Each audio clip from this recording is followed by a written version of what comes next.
you've kind of got this idea of sentiment, you know, how does does this affect how you trade? Or I mean, it's certainly what's happening with the stocks, but again, when you're seeing a lot of your stocks doing so well, you're seeing the sentiment get a little frothy. It's been there for a while.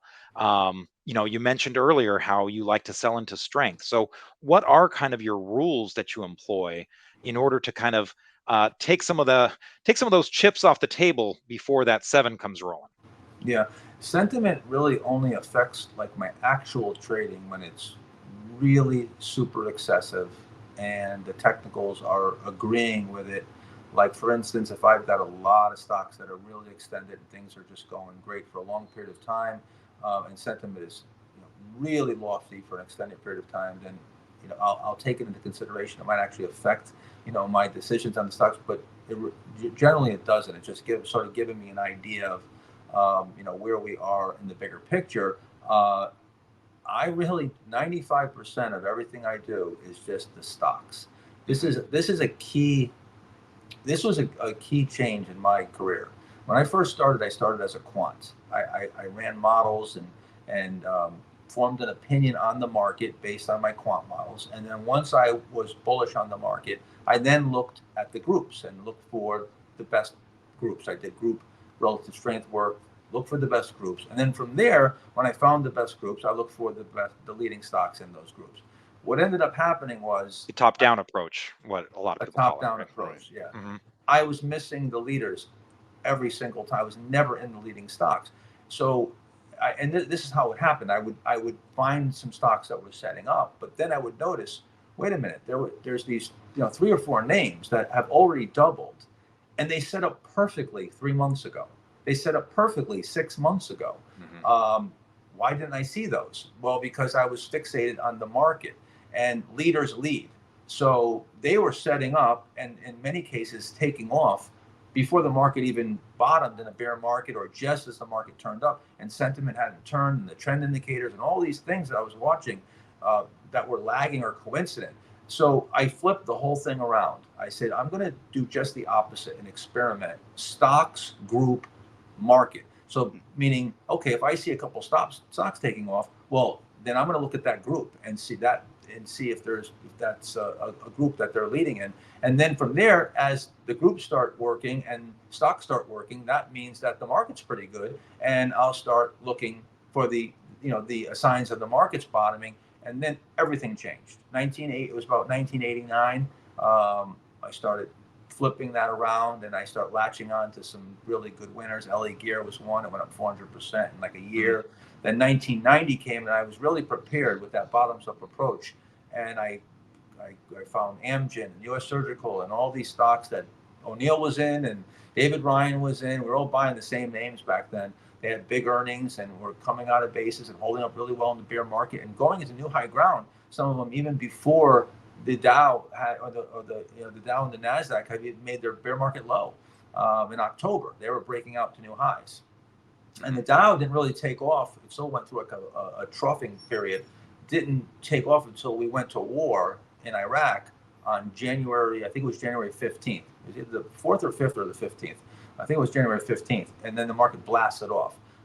And then everything started breaking out, a couple of handles and these big bases. But prior to that, all the leaders were already gone. I mean, all the real leading stocks that were the rip roaring leaders of that cycle. Now that cycle lasted for a while, so you had many chances. So I want to make sure everybody understands that when you get a bull market, you may miss the first few, the first handful of names in the first month or two off the lows. However, two things: one, it doesn't mean that there's not going to be other stocks that set up. It's not just this small little group.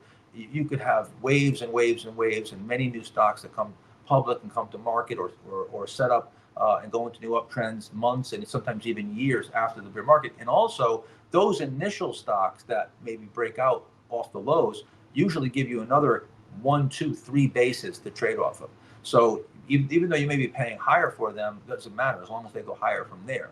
So, Yahoo, I traded off the IPO, then I traded off Hmm. another base and another base and another base. I traded it like 5 times over a period of a couple of years. and many of those names. So again, a stock that's breaking out, broke out maybe a couple months ago and you missed, keep an keep an eye on it. If it's got all the criteria, you get another base, you trade off of that next setup. And sometimes those are the better setups. They actually, the momentum's there and they start moving even faster. Yeah, so Mark, I guess like maybe in the beginning, early part of your career, you would have a tendency to hold stocks a little bit longer, right? Kind of more of Yeah. the traditional O'Neill style. But you adapted, right, over the last 10 plus 20 years or so. You maybe talk about that a little bit and how you adapted and how maybe your trading style changed. When we first started, we had no choice because you really had to hold. It was just by default. First of all, the commit. I had a very small amount of money, so I Hmm. had to make big gains because the commissions were my first trade. The commission was like $270 for the trade, and even after that, for years, it was like they were $150, $170 per side. So you could do the math, and it was almost fruitless to trade if you didn't have a lot of money. And then the spreads were very wide, and especially on Nasdaq names. I remember buying stocks that were 16 bid, 19 offered. Oh, 10 geez. bid, 10 bid, 15 offered. 50% spread. These crazy spreads. Yeah. So like you really you had to buy when the bid was moving. You had to hold and go for. So we like a short term trade when I first started was a double. Like we were looking for 100%. We were looking for 10 baggers. Like that was like what I would say would equate to a double today. Back Wow. then was a Wow. 10 bagger. Hmm. Yeah, it was a 10 bagger. You want it to go up tenfold. You're looking for stocks that are up 500%, 1,000%. A double was kind of like first base. Then the So's Bandits. Well, first of all, commissions came down. Ernie Oldie was one of the first to have discount commissions, $60 a trade. We were like jumping up and down like that was just discount, deep discount. That allowed us to trade a little more, and the commission wasn't as much of a factor now to have turnover. Spreads narrowed eventually. They had the 1997. They had the order handling rule change, and that narrowed spreads and so forth. But again, the internet trading was the big change because you had to call your broker. You picked up the phone. As a matter of fact, he might. In fast markets, they didn't pick up the phone. Hmm. You'd be in a stock that's falling, and you want to get out and Oh my stop out. God. You call it, just rings and rings and rings, and yeah, and literally like in '87, people were going into the brokerage firms and shooting their brokers. Like, yeah, people, yeah, like because they wouldn't answer the phones, and it was a mess in the '87 crash. So then when you had internet trading, now you got the commissions came down, the spreads narrowed, and you had that quick action where you can move very fast. Mm. Everything changed. The whole game changed, and that's where short-term trading started coming in. We were more swing trading, then gains of like 25, 30, 40, 50% were like sort of first base. Now, I mean, I trade 5%, 10, 12% moves, when I'm in the short-term trading mode when there's nothing else, when the market's not very good on the swing or the longer term. So it's just compressed. Things have just compressed. The time frame has just gotten shorter and things have gotten faster. Nothing's changed except it just is faster. Yeah. Okay. And we should mention that, you know, the benefit of compounding is if you have a lot of those short-term trades, 10, 12%, 20% here and there, that can really compound out to a phenomenal year. When you won the US investing championship last, you had, what was it, 200 some odd percent? It was 300 and something, Yeah, 340. 300% for the year. And, a lot of that was short-term trades that you just, All of it was. yeah, Yeah, because there compounded. was no long-term. Yeah, Right. nothing was working. Mhm. Yeah. So as you said, if you have the turnover and you can turn the edge over, you certainly can amass, big returns. I've been trading the markets now for 40 years, hundreds of thousands of percent in profits, and it's almost all from short to intermediate term trading. Mhm. Not day trade. I don't generally day trade, although now I'm definitely the shortest term I've ever traded, just simply by default. But yeah, just in the very beginning, I was long term, if you would. Yeah. Well, on the sentiment side, let's talk a little bit about timeframes because in some ways you've shown this market action of this long-term trend that we could just be starting. So again, you've got that in your mind, but on the flip side, short term, you think that we could be in a pullback. So how do you kind of hold both of those bullish and bearish feelings in your mind at one time? I just trade the stocks, so it doesn't. I try. I mean, I can have whatever I have in my mind, but I just ignore it. So I have there. We have 7,000 thoughts a day. So there's lots of thoughts going through your mind, but we don't let those 7,000 thoughts guide us, or we'd be doing 7,000 different things. Right. So again, with the market, I have lots of thoughts and lots of opinions, but I divorce myself from that, and that's why I have rules and I have a strategy. And when the stocks, I'll give you a perfect example. COVID.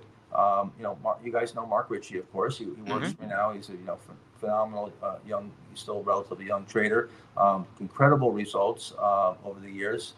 Came to my first master trader program with him and Brandon Hedgepath, who trade as a team, and they both work for me now. They came to the first master trader program in 2010. Started with a very small amount of money and turned it into, they managed $20-25 million of their own money.